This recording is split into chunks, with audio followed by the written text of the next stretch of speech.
আসসালামু আলাইকুম ভিউয়ার্স, আশা করছি সকলে ভালো আছেন এবং সুস্থ আছেন। আজকে আপনাদের জন্য নিয়ে এসেছি ভিন্ন স্বাদের মজার একটি মালাই চা রেসিপি নিয়ে।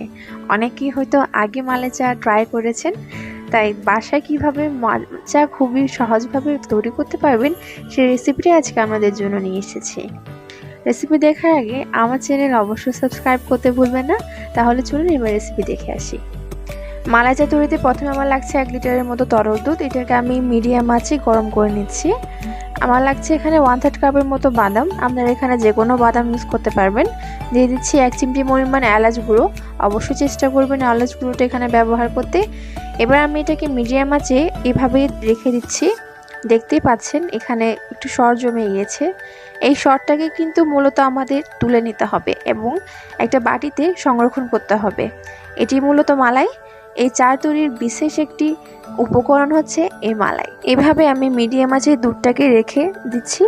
যখনই সর জমে যাবে আমি এভাবেই চামচের সাহায্যে সরগুলোকে তুলে নিব।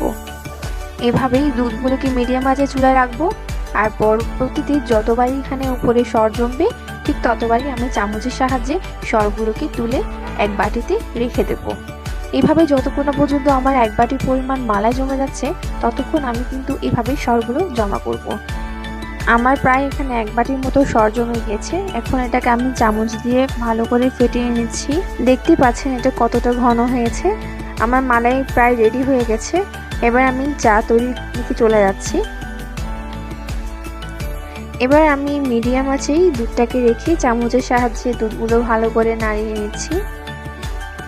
এবার আধা কাপ পানিতে 2 টেবিল চামচ পরিমাণ গুঁড়ো দুধ মিশিয়ে আমি এগুলোকে তরল দুধের সাথে ভালো করে মিশিয়ে নিচ্ছি। দিয়ে দিচ্ছি আধা কাপের মতো চিনি। চিনিটাকে ভালো করে দুধের সাথে মিশিয়ে নিয়ে নিচ্ছি। এবারেতে আধা কাপের মতো চা পাতা দিয়ে দিচ্ছি। এবার চামচের সাহায্যে এটাকে ভালো করে নাড়বো। ওটাকে কন্টিনিউয়াসলি কিন্তু নাড়তে হবে। প্রায় আমি 7-8 মিনিটের মতো এভাবেই চামচের সাহায্যে উপরে নিচ করে বারবার চাগুলোকে নাড়িয়ে তৈরি করে নিচ্ছি। এতে চায়ের টেস্টটা খুব ভালো হবে এবং চা অনেকটা ঘন হবে।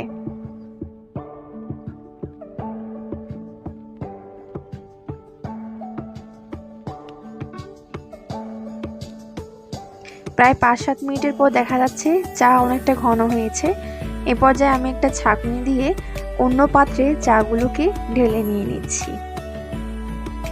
ব্যাস তৈরি হয়ে গেল খুবই সহজেই মালাই চা রেসিপি। বাসায় এই চা অবশ্যই তৈরি করবেন এবং আপনাদের ফ্যামিলির সাথে শেয়ার করবেন। এবার আমি উপরে দিয়ে দিচ্ছি তুলে রাখা মালাই।